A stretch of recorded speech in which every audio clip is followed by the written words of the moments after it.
인조반정. 1623년 이귀, 김유 등 서인 일파가 정변을 일으켜 광해군을 폐위시키고 인조를 왕위에 앉힌 사건.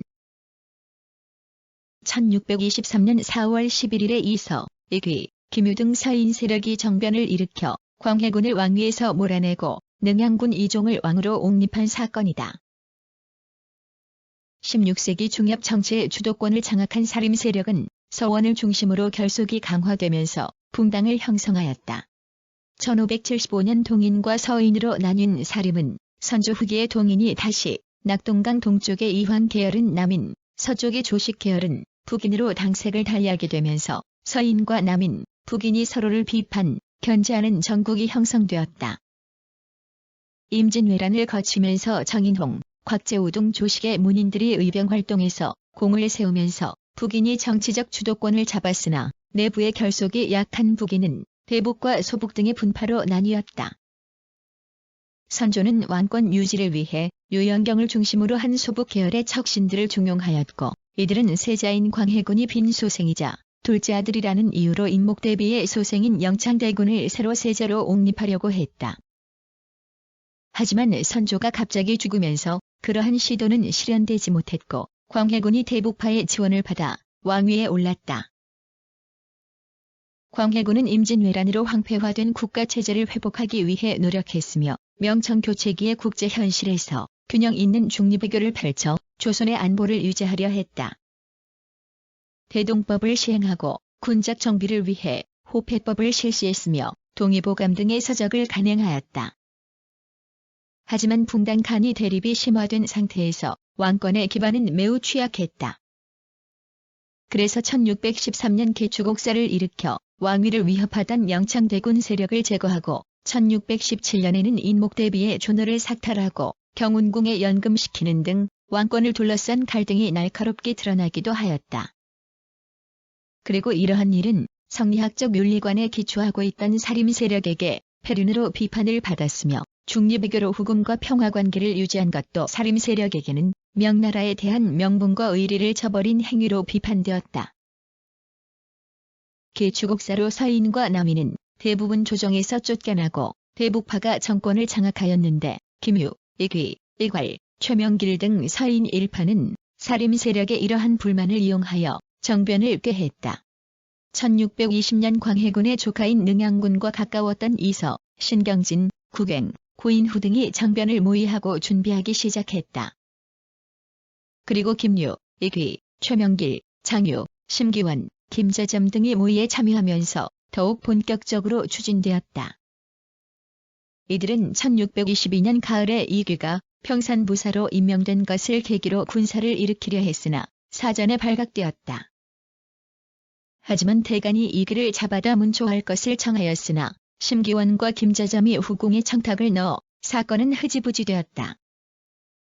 그 뒤 반정 세력은 장단부사로 있던 이서가 덕진의 산성을 쌓는 것을 감독하게 되자 그곳에 군조를 모아 훈련시키며 정변을 준비하였다. 반정 세력은 이듬해인 1623년 음력 3월 12일을 거사일로 정해 준비하였다. 그리고 훈련대장 이흥립을 한편으로 끌어들이고 장단부사 이서와 이천부사 이중노 등이 군조를 이끌고 모여들었다. 하지만 이반이 이 사실을 고변하여 정변 계획은 사전에 발각되었다. 그래서 정변이 예정되었던 3월 12일 저녁에 박승종 등은 주국청을 설치해 고발된 모든 사람을 체포하려 했다. 하지만 후궁과 연회를 벌이던 광해군은 이를 제거하지 않았고 붙잡았던 이흥립마저 풀어주었다.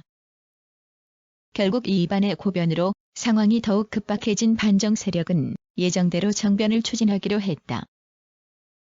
능양군은 친병을 이끌고 연서역으로 가서 이서 등과 합류하였는데 무리가 1,400여 명이 되었다. 이들은 삼경에 창의문의 빗장을 부수고 도성으로 들어가 곧바로 창덕궁으로 갔다. 이흥립은 궁궐을 지키던 병사들을 움직이지 못하게 하여 내응하였고 초관 이항이 돈화문을 열어 반정 세력을 궐안으로 끌어들이면서 정변은 손쉽게 성공하였다. 광해군은 후원문으로 의관 안국신이 집으로 피신하였으나 곧바로 붙잡혀 강화도로 유배되었다.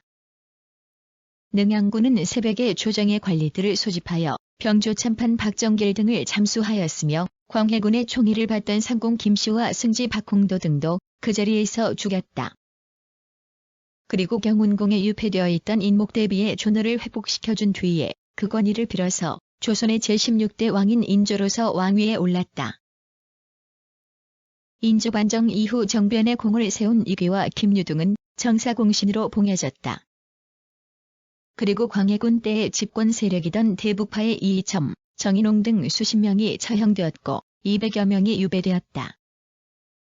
정변 이후 광해군 때의 조정에서 물러났던 서인과 남인의 진출이 활발해지고 이들이 공존 관계를 형성하면서 붕당 정치가 더욱 본격화하였다. 하지만 그해에 인조반정에 반대한 황현과 이유림 등의 영모 사건이 벌어지고 이듬해인 1624년에는 반정공신이던 이괄이 반란을 일으켜 인조가 공주까지 피난을 가는 상황이 벌어질 정도로 왕권의 기반은 허약하였다. 특히 서인 세력은 반정의 주역으로서 전국을 주도하며 왕권을 제약하였다. 또한 성리학적 윤리관에 기초해 명분과 의리를 내세운 인조반정은 광해군 때의 중립외교 정책을 폐륜으로 비판하면서 칠명배금 정책을 낳았다. 이러한 정책은 결국 청묘호란과 병제호란을 불러와 임진왜란 이후 이제 막 수습되어 가던 국가의 기반과 경제를 다시금 파탄 상태로 몰아넣는 계기가 되었다.